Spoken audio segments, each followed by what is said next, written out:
Hey guys, welcome to my channel Hammonds Hobbies. My name's Glenn and today I'm going to show you yet another complete set. This one from Topps Now 2020, which you had to go on the Topps website to buy the cards as it was happening during the races, which obviously has some really cool images. 2020 is quite a small set, so this is going to be a short video. So let's get right into it and show off 2020's cards.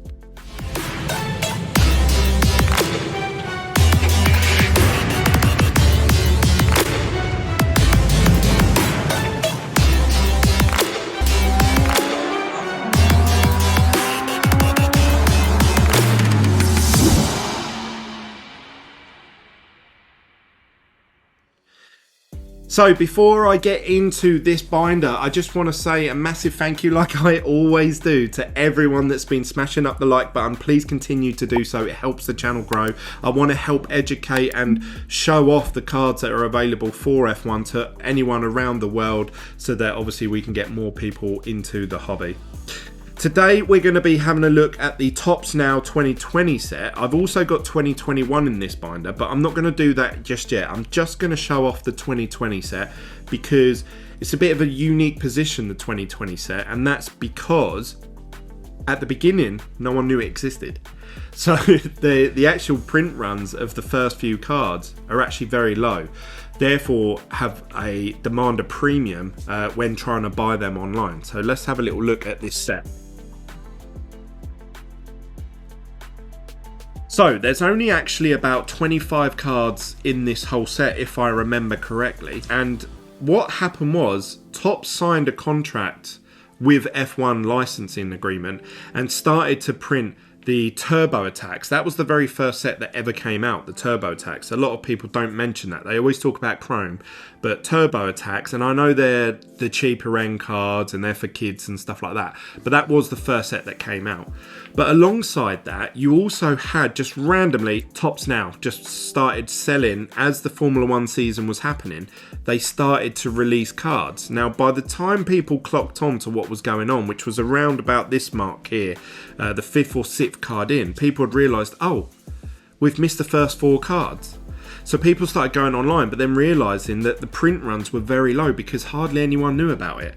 Now, there was the odd person that really jumped in on it and bought loads of them. Like, I know someone who actually owns about 20 of these. The Lewis Thumbs Up number 3 card. And this card here is the one that is going for big bucks. Now, this card is pretty much more valuable than all the other cards in this set combined. This card is worth currently about £250 to £300. Now that has dropped quite a bit actually. This card was about £600 to £900 when it was really at its peak. Everyone was thinking, oh my god, this card could be the one, you know, it could go up loads. And I remember I actually bought the complete set off someone. So I didn't complete these cards individually myself, I just bought the complete set. And yeah, the cards have done pretty well since I bought them. So we have Pierre Gasly here, which secures his first victory at Monza. Then we have the Ferrari 1000th Grand Prix, which obviously is quite a big milestone. Obviously Lewis Hamilton win at Tuscan Grand Prix. We have Alex Albon first podium in F1. Valtteri Bottas victory at the Russian Grand Prix. Bottas was always supreme at Russia. Lewis Hamilton record equaling 91st victory. I actually have about 5 or 6 of these cards. This was a very popular card that people bought, but because a lot of people missed out on the first Lewis, everyone thought, oh, it's going to be the same again with this one, but it wasn't. So many people bought it. The print run was like 3 or 4 times, or it's probably more than that actually, than what the number 3 card was, with him with his thumbs up. We have Kimi Raikkonen, record amount of starts. Daniel Ricciardo for his podium. Another Lewis Hamilton, record-breaking 92nd win. Sergio Perez, that was for his amazing recovery drive. So he went from back of the grid to... Did he win that race or he came second or something? I can't remember if that was that year. But he done really, really well, and that hence why he got signed for Red Bull. Mercedes team, 1-2 Mercedes Constructor World title. This is when their team was all black in support for Lewis Hamilton, Black Lives Matter movement. Daniel Ricciardo celebrating podium with a shoey. Then we have another Lewis Hamilton card, which again was a very popular card to buy. Now, bearing in mind, all these cards you could buy on the Topps website for, I think it was either $6.99 or $7.99. So the most of these would ever cost you is like £8. But obviously people buy absolutely tons of them, and then they try and sell them on in the chance of getting a parallel. So the way that Topps do this is you buy a Topps Now card off their website, and just randomly they'll give someone a parallel, and that parallel might be out of 99. So there'll be 100 parallels out there in the world that are just dished out to people that have ordered this card. So what people then do is to increase their odds, they buy like 200 of this card. Obviously 200 times £6 can work out quite a lot of money. So you're almost better off to just buy the parallel once someone puts it up. But you never know if someone's going to put it up or not, do you? And obviously a lot of people looked at these parallels, and at the time when these were released, were going for like £5,000, £3,000, £2,000. A lot of them go up for between 800 to 1,000. If they're like a parallel, say, of Sergio Perez, I don't mean to be disrespectful to Sergio Perez, but it doesn't perform as well as, say, a parallel of Lewis Hamilton. So, you can pick up cheaper ones of them. But Lewis Hamilton parallels go through the roof. Then we have this one here in particular, George Russell. He actually got a chance to drive for Mercedes. Now, this happens very rarely in Formula One.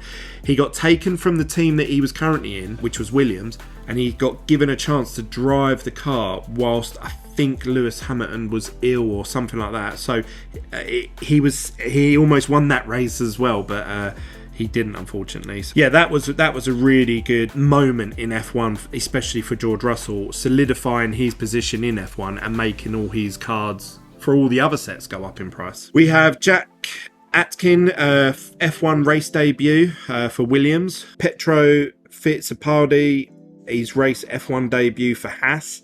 Then we had Mick Schumacher winning the F2 championship. So he obviously, rightly so, got promoted to F1 after this. So it's really cool looking back at these cards because they capture a moment. They capture a sporting moment at that time. And you can only get them for, I think it's 7 days. So once a race happens, normally you have about 3 or 4 cards get released. And they're only available for 1 week and then they're gone. So unless you have enough money to keep buying one of every single card every week, you can just hope that somebody else is buying 100 of them and then sticking them on eBay for like £3 or £4 because they just want to claw some money back from their gamble of trying to chase the parallel, if you like. We have the McLaren F1 team here. It says secures 3rd place in the 2020 F1 Constructors World Championship, which was quite a big moment for them. And then we have the Max Verstappen. Now after that, that's the end of the set. This was him, a dominant drive to the season finale.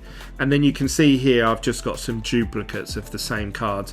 What I want to do is I want to get, what I would really like is basically 4 of every single card and then have them going across the whole page.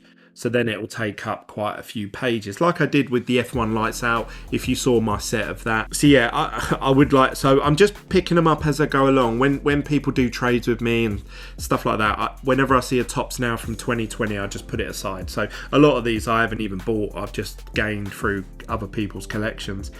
So eventually I'm going to have 4 going across of every single card. Obviously the main one, most expensive one, is going to be that Lewis Hamilton. But yeah, that's the F1 2020 Topps Now. What do you think of that set? Do you think that's a right amount of cards for a Topps Now set? The 2021 set came out and a lot of people complained because the Topps were doing about 3 to 5 cards every single race. Now if you're trying to keep up with that, there's 25 races this year. 25 times 5, you're talking about another 100 cards, maybe 105 cards being released for this year, 2022. And you got to think $7.99 times 5, every time there's an F1 race, you've got to put aside 30, 40 quid if you want to get one of every single card. So it is hard to keep on top of the Topps Now, and they don't typically hold much value apart from those first couple that I just showed you. The rest of them really don't perform very well in terms of value retention. But I like to collect one of every card because I like completing complete sets of stuff. I like to look through it and be reminded, oh yeah, that was the Ferrari 1000th Grand Prix. Oh yeah, that was when George went to Mercedes. You forget these moments, and when you look back at it, you think, oh yeah, that was a really good race. And I start remembering bits that happened in the race and how I felt at the time. I remember when George didn't win that race. I was like, oh god damn it. I remember it was really intense. So you know, that brings that back to me. So actually the Tops Now probably has more sentimental value, I suppose, because it unlocks memories in my head of what happened in that race, which I really like. I really like that. Some people don't collect Tops Now at all. They just don't see any point, because a lot of people just want to buy stuff that's going to go up in value. I'm a fan of F1 and I'm a fan of collecting cards, and then I hope to make some money on the side from it. So but those two things in front of making money from this hobby. So yeah, for me it's more about the collection itself. So yeah, I'm really happy with this. Obviously when the 2022 season starts, I don't know if I'm going to be able to fit 3 years worth in one binder, so I might have to start a brand new binder of Tops Now, which is going to be a bit of a pain. But that's it. What do you guys think of that set? I'd love to hear your thoughts. Comment down below. What do you think is the best Tops Now card out of those 25 I've just shown you? Is it the Lewis with the thumbs up, or is it one of the F2 drivers? There's quite a few of them in there. I'd love to hear your thoughts. You can always contact me on any other social medias if you don't want to comment on these videos. You can contact me on Instagram, Facebook, Twitter, TikTok, I think I just named them all, Instagram, all with the name Hammonds Hobbies. Obviously subscribe to this channel if you're new, smash the like button up, and I will see you on the next video from myself, where I'll show off another complete set. That's it from me, guys. See you later. Bye.